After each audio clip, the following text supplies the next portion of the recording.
বগুড়ায় তারুণ্যের সমাবেশ অনুষ্ঠিত। মোহাম্মদ পলাশ শেখের পাঠানো ভিডিও তথ্যচিত্রে থাকছে বিস্তারিত। বগুড়ায় যুবদল, স্বেচ্ছাসেবক দল ও ছাত্রদলের আয়োজনে তারুণ্যের রাজনৈতিক অধিকার প্রতিষ্ঠার সমাবেশ অনুষ্ঠিত হয়েছে।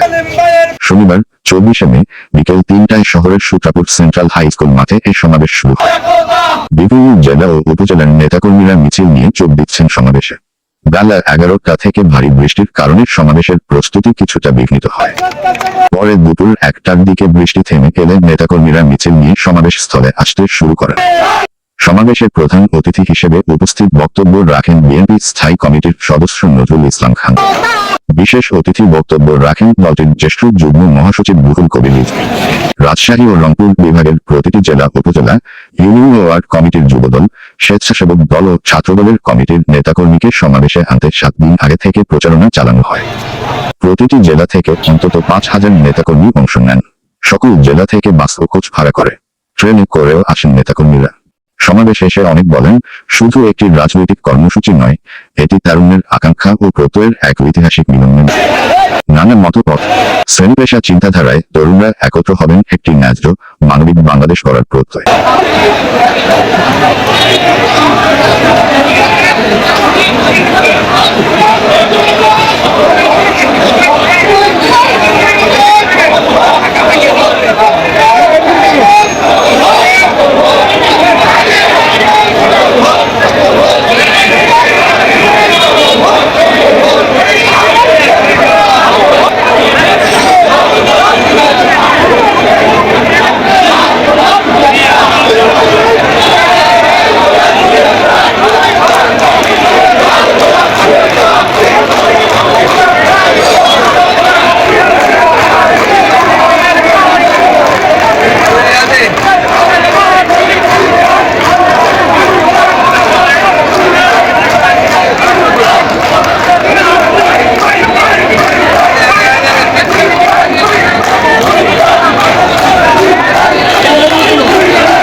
News 24 news desk.